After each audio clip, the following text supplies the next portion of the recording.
lo alto de estas montañas, hay pueblos que hoy respiran en silencio, calles sin pasos, ventanas selladas, portales con candados que hace años no ceden.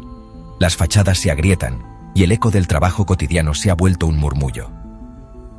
Las razones son muchas, desde cambios económicos y envejecimiento hasta nuevas rutas de vida. Pero ignoraríamos una de las fuerzas que modeló este vacío: la gran ola migratoria que llevó a miles de asturianos a cruzar el Atlántico, especialmente hacia Cuba, Argentina y México. Hoy haremos un viaje. Veremos cómo sucedió esa migración, cómo se organizaron, cómo se desarrollaron y cómo dejaron una huella que todavía late en varias sociedades de América. Desde 1853 se estableció una vía legal que permitió emigrar de forma planificada hacia América.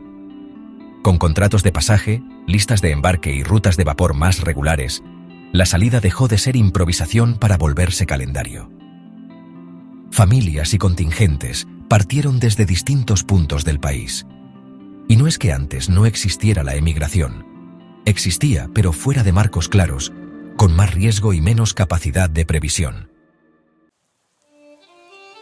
Para entender por qué la emigración se volvió alternativa real, hay que mirar la vida material y social de Asturias entre el siglo XIX y las primeras décadas del XX.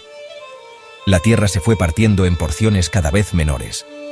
La orografía y el clima imponían límites, y el crédito llegaba poco y tarde. La mina y la industria ofrecían trabajo, pero no para todos ni todo el año. Los jornales eran irregulares y la incertidumbre era alta. A esa fragilidad se sumaba el peso de los apellidos y de las redes locales, estrechando el ascenso para quienes venían de lo rural o de bajos recursos. Mientras tanto, las ciudades concentraban servicios y atracciones. Y desde el otro lado del Atlántico, llegaban noticias de demanda de trabajo y salarios que en España costaba igualar. Así, expectativas y realidad chocaron durante años hasta abrir un horizonte. Salir no como ruptura, sino como respuesta a un límite estructural. En ese marco, la emigración dejó de ser un rumor y se convirtió en una decisión meditada. Al planificar, aparecieron 3 preguntas: ¿cuándo?, ¿por dónde? ¿Y con quién? El calendario tenía que ajustarse a la vida real. Terminar temporadas, saldar compromisos y coincidir con las salidas regulares de los vapores. No era un salto al vacío. Se buscaba una ventana que diera margen para llegar y sostenerse al inicio. Se elegían puertos conocidos y rutas de mayor tránsito hacia ciudades como La Habana, Buenos Aires o Veracruz, teniendo en cuenta oficios y redes previas. La migración organizada dio papel a agentes de pasajes, listas de embarque y escalas previsibles. Así, la ruta podía organizarse con antelación. Se decidía quién partía primero, a menudo el más joven, y quién quedaba al cuidado de la casa y la finca. Pero no siempre fue una tarea de familia. Hubo no pocos casos en que mujeres quedaron solas, sin noticias durante años o para siempre, sosteniendo el hogar y a los mayores. Luego venían los papeles: billete, identificación y un primer lugar donde presentarse a trabajar. En el baúl, solo lo imprescindible: ropa resistente, herramientas del oficio y libreta de direcciones. Las redes de paisanos fueron decisivas. Orientaban al recién llegado, ofrecían alojamiento o ayudaban con un empleo inicial. A la llegada en el muelle o en la pensión, había direcciones y nombres de confianza. Dónde dormir barato, a quién presentarse para empezar de mostrador, en una lechería o un almacén.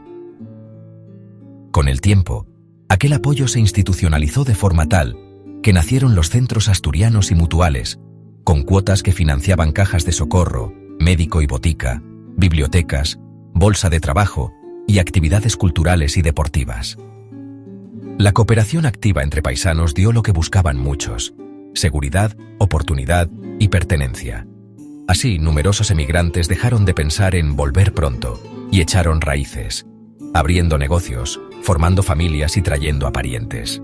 La red no solo facilitó la llegada, sino que sostuvo la permanencia. En Cuba, los asturianos encontraron nichos urbanos claros: tiendas de abasto, cafés de mostrador, bodegas y servicios ligados a la vida de ciudad.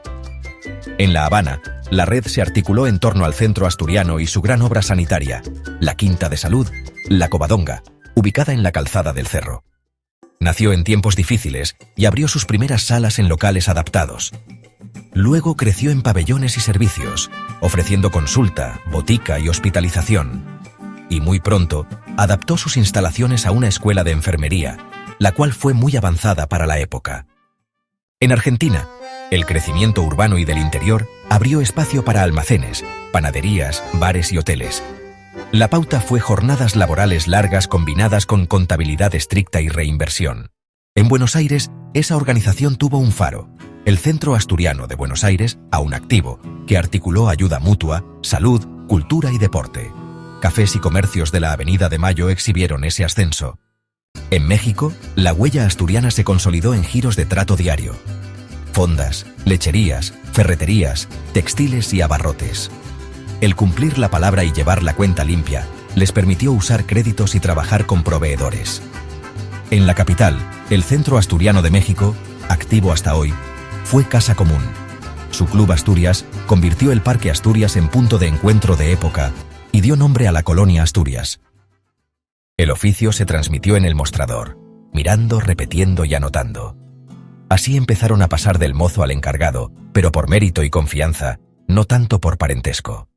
Las remesas fueron el primer hilo que no se cortó. El dinero que llegaba servía para techar casas, arreglar aperos, pagar estudios o sanear deudas. Con esos giros, muchos hogares en Asturias ganaron margen para resistir y mejorar lo básico.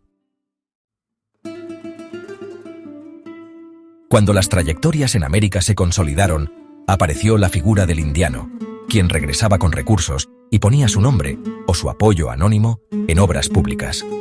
Educación, administración, culto, conectividad y salud, con agua corriente y electricidad, un programa de obras sufragado.